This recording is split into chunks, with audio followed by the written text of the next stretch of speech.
Bullet जो चीरती हुई लोहे के हिस्से को गाड़ी के, और वो मुझे लगी तब मुझे एहसास हुआ कि हम गिर गए। फिर तीसरी गोली चली, इसने मेरा आगे वाला शीशा पूरा डैमेज कर दिया। चौथी गोली पे मैं नीचे हो गया, जो गोली आपने देखा कि वो सीधी उसमें लगी। अगर मैं नीचे ना होता तो वो मेरी छाती के आर पार चली जाती। फिर वो गाड़ी 10 मीटर आगे जाके रुक जाती है। वो दो हवा में फायर करते हैं जैसा मैंने देखा, और फिर उन्होंने फिर हमारी गाड़ी फायर किया।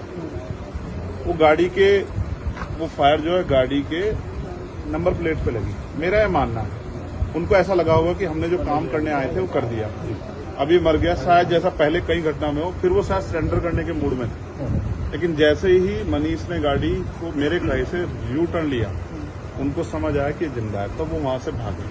हमने पुलिस को बताया कि ये गाड़ी का नंबर है, फिर उन्होंने उसको इंक्वायरी किया। पुलिस के अच्छे अधिकारी यहाँ हैं, उम्मीद है वो अच्छा काम भी करेंगे। लेकिन ये स्पष्ट हुआ कि अपराधियों में कोई डर भय नहीं। कितने लोग थे? 3 लोग। 3 लोग थे। 2 लोग असले से हमला कर रहे थे, एक व्यक्ति गाड़ी चला रहा। चंद्रशेखर जी, कोई थ्रेट कॉल आया हो आपको इससे पहले, कोई धमकी? पिछले कई सालों से आ रही है। मैं लगातार पुलिस को इंटीमेट भी करता रहता हूं। मैंने डीजीपी को भी लिखा, गृह मंत्री को भी लिखा, मुख्यमंत्री को भी लिखा, यहाँ के पहले एसएसपी डीएम थे उनको भी लिखा। लेकिन डीएम साहब जो पिछले थे अखिलेश सिंह जी, उन्होंने साफ मना कर दिया कि चीफ मिनिस्टर नहीं चाहते चंद्रशेखर को सुरक्षा दी जाए। मेरे आज भी याद है ये बात, क्योंकि मैंने एलआईयू के अधिकारी द्वारा पूछा कि भाई मैंने आपको बताया फिर क्यों नहीं हो रहा है।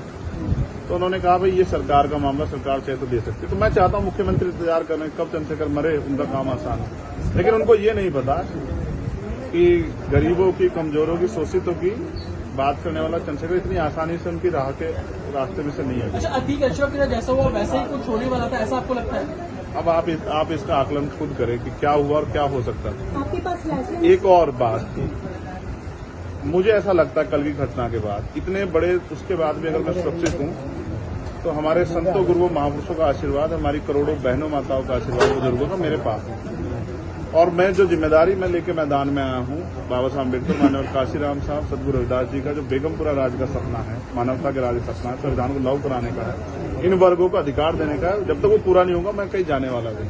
वो मीरकपुर में छोड़कर अपराधी भाग जाते हैं, तो उसको कुछ और बता रहे, कुछ तो कहानी को नया मोड़ देने की कोशिश हो सकता है वो चाहते थे जो गुजरों और दलित समाज में एकता बनी है वो एकता टूट जाए। ये होगा ही नहीं कभी, ठीक है, ये नहीं हो सकता। अमेठी पंचायत आप लोग कर रहे हैं अपनी मांगों को लेकर। हमारी लीडरशिप ने ये निर्णय लिया है कि जब 24 घंटे में गिरफ्तारी नहीं हुई तो हमें अपने लोगों को भी जवाब देना है।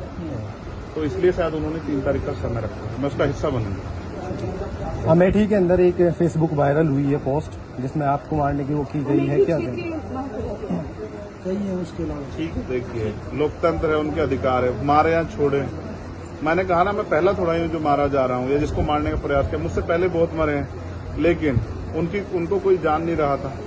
मुझे लोग जानते हैं तो मेरी बात आगे बढ़ती, लेकिन मैं अपने लोगों को मरने नहीं दूंगा। ये भी मैं उनको संदेश देना चाहूँगा।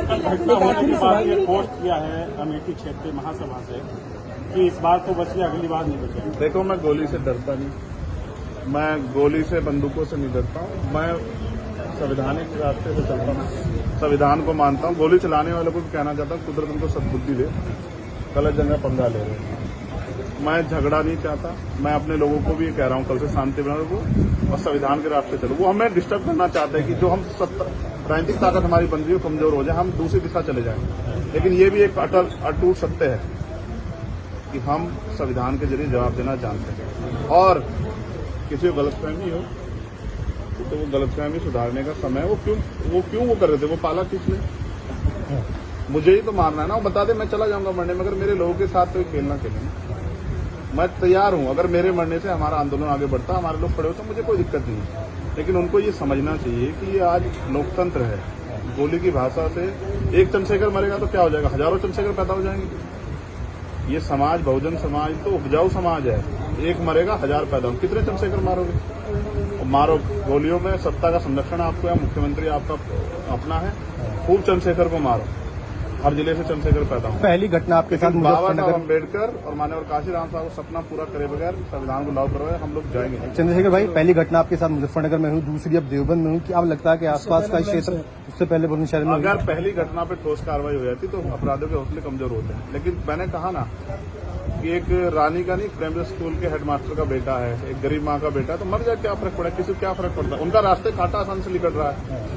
तो इसलिए उनको लगा कोई वो नहीं, लेकिन जनता समझ रही।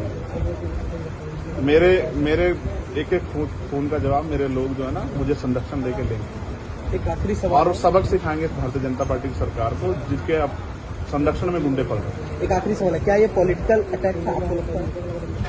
पुलिस जांच कर रही है कि मेरे मरने से किसको फायदा हो सकता है, कौन मुझे चाहता मैं मर जाऊं। पुलिस जांच कर रही है, मुझे उम्मीद है पुलिस फेर जांच करके कोई मैनिपुलेट करके नहीं, सही जवाब देगी कि उन्होंने ऐसा क्यों किया। चंद्रशेखर का जो कद बढ़ रहा है देश के अंदर, कई मुख्यमंत्रियों ने भी अब ट्वीट किया है, ओवैसी ट्वीट कर रहे हैं, कहीं और कर रहे हैं, तो इस चीज को क्या ये लगता है कुछ भी गलत होगा तो लोग बोलेंगे।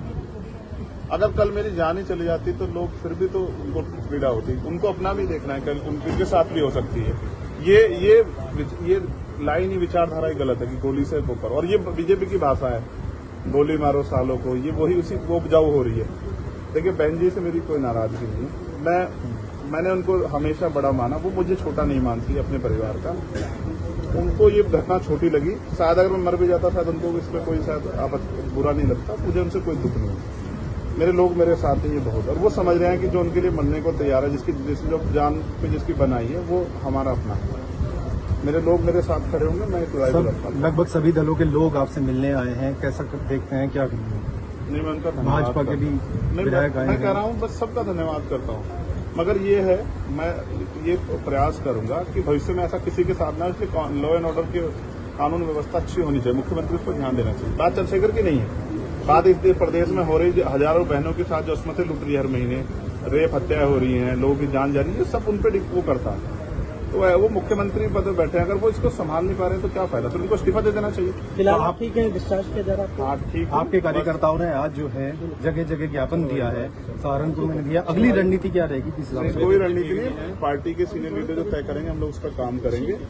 और दूसरा, मेरे पीठ में जहाँ गोली लगी है वहाँ ड्रेसिंग जारी है, ठीक है, पहले से आराम है, बस एक जलन और घाव है, जख्म वो तो है ही, सांस लेने में दिक्कत थी, बीपी जो है फ्लक्चुएट हो रहा था, फ्लक्चुएट अप डाउन हो रहा था, वो ठीक है पहले से। ठीक है, चलो ठीक है।